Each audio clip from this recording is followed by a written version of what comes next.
संजय द्विवेदी जी, कानपुर से। राधे राधे। महाराज जी, पहलगाम आतंकवादी हमला जो हुआ था, उन इनके पुत्र उसमें शहीद हो गए। महाराज जी कह रहे हैं कि हम धर्म से और श्रेष्ठ कार्य भी करते थे, पर ईश्वर द्वारा ऐसी घटना हुई तो बहुत अंदर व्यथित मन है महाराज जी, इसलिए। हाँ, मन तो व्यथित हो ही जाएगा। बड़े बड़े सूरवीरों का हो गया। जब अभिमन्यु जी पधारे तो अर्जुन जी की हालत खराब थी। अर्जुन जी को भगवान स्वयं समझा रहे थे, फिर भी वो व्यथा को प्राप्त हो रहे थे, क्योंकि पुत्र प्रेम पिता के हृदय में जो होता है, जब उसका पुत्र वियोग को प्राप्त होता है तो वही हृदय जानता है। अपने लोग तो सहानुभूति के वचन बोल सकते हैं, लेकिन जिसके हृदय में होता है उसका हृदय जानता है। पर अब ये जो होना है वो होके रहेगा। तो अब आप देखिए, उन्हीं उन्हीं जीवों का वहां पहुंचना हुआ जिनका प्रारब्ध संपन्न हो चुका था। अब वो निमित्त कुछ भी बने, आज तक कभी किसी ने काल को दोषी नहीं कहा।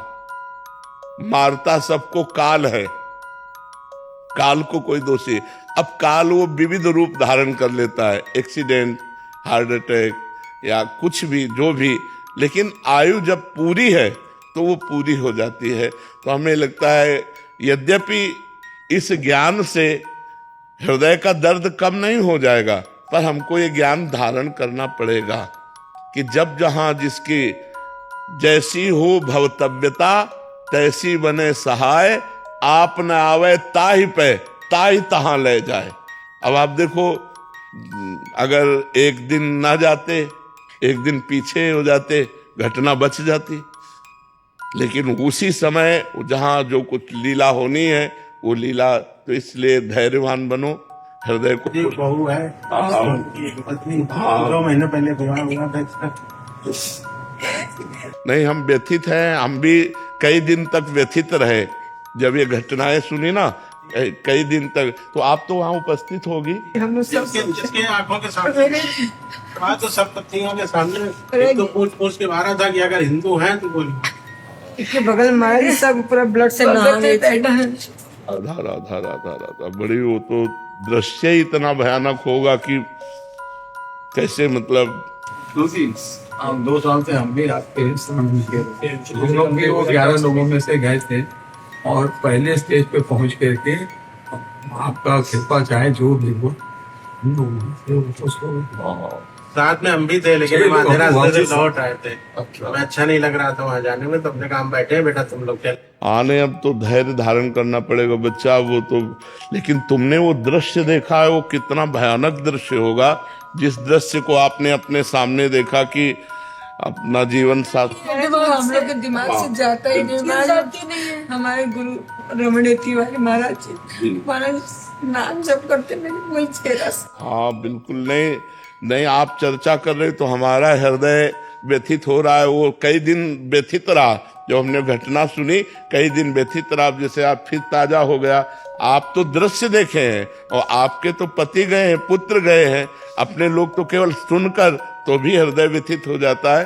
पर आपको धैर्यवान बनना चाहिए। हम लोग का मन बहुत नहीं, अब धैर्यवान बनो। रोने से या व्यथित होने से, डिस्टर्ब होने से अब हाथ तो कुछ लगेगा नहीं। अपना स्वास्थ्य कमजोर होगा, अपना चिंतन बिगड़ेगा। इसलिए नाम जप करो, धीरे धीरे इस दुख को हटाने की कोशिश करो। यद्यपि बहुत कठिन है, हम फिर भी कह रहे हैं बहुत कठिन है। बड़े बड़े धर्मात्मा पुरुष व्यथित हो गए हैं इन कार्यों में।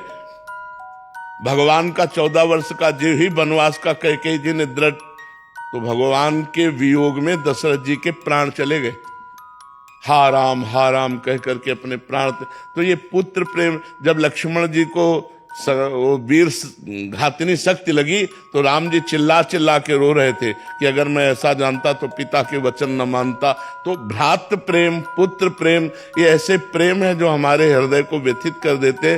पर हम भगवान से मनाएंगे कि आप लोगों को धैर्य दे, आप लोगों को सुख प्रदान करें और आप सुख पूर्वक जिए। आप इस तरह के चिंतन में अगर और बढ़ते चले गए तो डिप्रेशन में पहुंच जाएंगे, परेशान हो जाएंगे। अब थोड़ा हिम्मत कीजिए, धैर्य कीजिए। हमें भी हृदय से व्यथा है, पर अब उस व्यथा की पूर्ति कर नहीं सकते। अब वो ऐसी कोई सामान तो है नहीं जो बाजार से लाके दी जा सके। एक बार जो आकृति मिट गई, वो सृष्टि में दोबारा चाहे लाख कोशिश करो वो मिलने वाली नहीं है। अब वो पुत्र मिलने वाला नहीं, चाहे हम तुम दिन भर बैठकर रोएं या दिन भर बैठकर भगवान से प्रार्थना करें, अब वो दोबारा नहीं आ सकता। तो हमें चाहिए धैर्य पूर्वक नाम जप करें और अपने हृदय को संतुष्ट करें। भगवान की बड़ी विचित्र लीला है, बड़ी विचित्र लीला है, मतलब इसमें कुछ कहा नहीं जा सकता है। चुनरी ला करके इस बच्चा को दो, इनकी माँ को दो, और धैर्य पूर्वक रहो, सुख पूर्वक रहने की चेष्टा करो। अभी तो तुम कल के नए बच्चा हो, पूरा जीवन पड़ा हुआ है तुम्हारा, धैर्य पूर्वक रहो।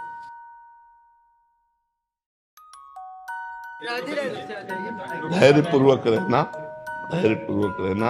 अब ये ऐसी कि किसी के हाथ की बस की बात नहीं है ना। अच्छे से रहो, अच्छे से रहो, प्रसन्न रहने की कोशिश करो।